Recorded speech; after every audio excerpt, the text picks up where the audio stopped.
Aku por waklat ka belenda te. Ye bro sangut yara eksenduk cengka. Tang bopet mentah pat ufrai dia. Kam no ka cing cencar am. Tip syuk kan long kom na lada. Yap sama na mana ni. Kikubor Kapatisi TV. Hatu pindon am katong manlong kita kinong shed hagi hotel ane ki restaurant ki bapau. Hamokam hilapan pun orlong ki katong kacong pi. Ke emission kelap play bani ai ki course ki bapel kadon ka degree course ka diploma baga advanced diploma course. Takabayero ya kajing itiang kami mariang. Hakani ka jela Meghalaya. Bagajing ruspa haka culture. Kartikeya Vajpai. Kubadai unong tokat bat umuktiar. Haka arpa praterik jemang aja panriau ula pelat pa eka kot ka bawla ai kerteng. The Unbecoming. Let life reveal its purpose. Haka jingalang belalong Shillong Press Club. Syuaban pelat pa eka kot Vajpai loyola penyekaran markhamat. Baka editor jang kot kubur The Shillong Times ke kong Patricia Mukim. Kumbakat tu kat niapur bania thiria tai sani shpangar kom im kabakin jamat bat kabakin jaman siam. We are in a profession, where we live in a very disruptive world. We are also very plagued by mental health problems, and I think a book like this, which talks about the unbecoming, getting out of yourself to explore yourself, perhaps is the need of the hour. So, can you explain to us why and how you have come into this journey of writing a book on meditation, on the different forms of meditation? My journey with spirituality and cricket started at a very, very young age. At the age of 11 is when I played my first national in cricket that was representing MP State. I was in a city, Bhopal. And I was fortunate that this was the time my cricket coach introduced me to a practice called Kartikeya, which is engaging the candle light for your concentration in the dark room. And this was a time when my mother saw me doing it at night, gazing at the candle. She thought I'm interested in meditation. So she took this. It was quite coincidental that she introduced me to a practice called transcendental meditation. It's by Maharishi Mahesh Yogi. And so unlike the kids of my age, I took meditation very seriously because I saw an immediate effect of it in my sports. Because at the young age, I was playing cricket professionally. And I would say how sports and spirituality were almost like one for me, because in my game, there were moments where I could get into a state where I could intuitively see what's coming ahead. But that was very, very accidental, very seldom this used to happen. But it put a question inside me. What is it that is choosing me, and at my will, I cannot choose that state? Okay. So it's happening accidentally, and I don't know how and when. In this book, the guru was Ajay Goswami. Correct. And reading this book, Yeah.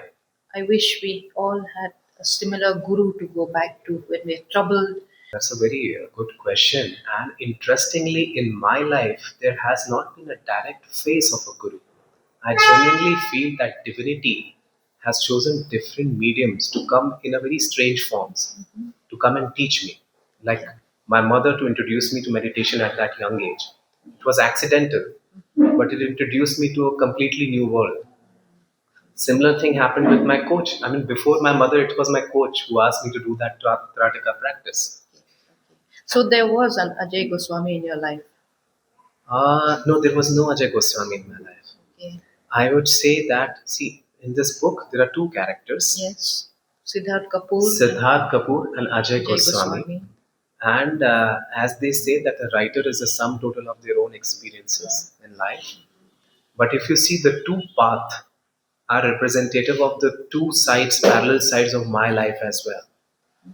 At one side, I took my profession, my career, my materialistic pursuit very seriously. After cricket, I did my MBA.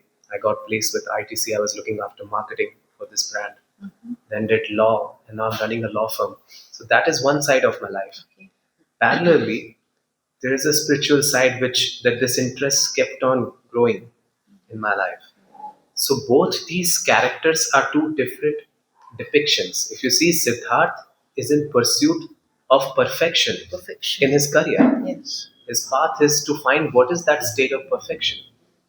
And Ajay becomes a victim of circumstances and failure in life. So he goes through existential crisis. Yes. That's a spiritual path. That's another side of my life. So he is exploring what is the purpose of this life. And two different goals, but the destination is the same, is what I'm trying to explain through the book. Whether you're looking for perfection in your career, in your action, or you're looking for the purpose of life, there comes a point both the paths meet each other. And the truth is the same. Because in pursuit of perfection, what gets dissolved is your identity. Yes. The closer you come to perfection, you as a person is nowhere there. It's just the act. You become the act.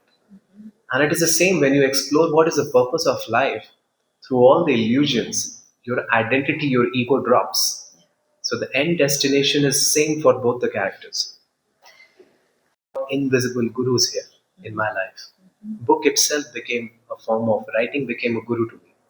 The first thing that I learned, as in when I started writing, was first to give it a fictional face. For me to write about this concept, non-fiction would have been a very easy route. But then when I started talking to my friends about it, let's say if I would talk to 10 people, I realized that all 10 of them were perceiving it very differently. And it made me very curious, what is this happening? What I'm trying to say? They have their own version of it in their head.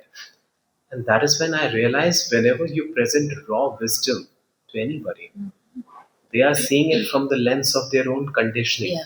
from the lens of their own I know, which we develop with passage of time. So it's almost like a cherry picking. Yeah. Whatever is comfortable, you imbibe it. And what is sensitive to your own conditioning, to your ego, you create a fictional version of it to suit yourself. Yes. And it also made me got present to a fact, perhaps this is the reason that every major religion in this world, when it came to giving message to masses, has opted stories. Yes. Yes. Be it Mahabharata, Ramayana, in Buddhism, Gautam Buddha's Siddharth story, Jesus' story, Yeah. Muhammad's story in All Islam. parables. All parables. All parables to make us present to the godly attributes. And the ultimate goal of every religion is to make people spiritual, to spread that spirit of oneness. Yes. And stories become a very, very important medium or tool because when things are happening to characters, it becomes much more relatable for you to understand because it is not talking to you directly. So your conditioning is not coming in between. And it's same like when your friend is in a problem, enjoy the game. Don't be attached to the outcome because one day you will win, one day you will lose. How much passion can you have after losing, and how hopeful can you be to take defeat in a very graceful manner and then bounce back? Because life is constantly trying to bring each one of us closer to our own reality. Life does not understand the difference between good and bad for us. It is very intelligently giving events in our life which bring us closer to our own reality. Sometimes through happiness, sometimes through sadness. Because even a rude shock, what does it do? It brings you closer to your own reality. It makes you shed away all the excess baggage which you were thinking was real for you. Shillong is Shillong choosing chose me. you. Yeah, because opportunities come to you, you don't invite them. You can't pursue anything. It's not an act of chasing in life, it's an act of attracting. So, as and when there was an invitation to do this event, I was very excited. And to my surprise, in Guwahati, I had got a chance to interact with students. And I realized that, especially in this eastern side of our country, people are more rooted to culture, philosophy, literature. And the kind of questions the young students ask me, I was surprised. I couldn't find that in many northern parts of our country. So it has been a learning, a new exposure for me also. And I really want to understand the culture, the people, their passion towards Have music. you been here before? Yes, yes, I've come to the musical concerts. Okay. Yeah. Somebody comes to me asking for money. Can I give money if I don't have it? I can't. So you want love. How will you give love if you don't have a self love for yourself? So everything is within. Life is an inward journey. And when we don't take this inward journey, the unbecoming, more seriously than becoming, then we become victim of becoming. And it's a very, very restless place to be in. The peace is always out of our life because we don't understand. For you to understand what's your reality, what is the purpose of you have to first take your inner journey very seriously. So if you embrace the path of unbecoming, that is looking inward, you will write many chapters of becoming without identifying with it. Becoming is a byproduct of embracing the unbecoming. Mornings are always busy. Everything feels fast. I hear mom shouting and I'm trying not to be late. Outside, Shillong is already awake. Cars move slowly, horns are loud. It feels like everyone is in a hurry. Then the STEMS bus comes in, bright and yellow, always on time. The caretaker waves and I feel okay. Inside, we laugh and sing. We share snacks, we help each other with homework. It feels nice. My parents know I'm safe through the STEMS app on mom's phone. Because this bus isn't just a ride. It takes us to school with friends and a little bit of hope. This is STEMS, our ride, our future.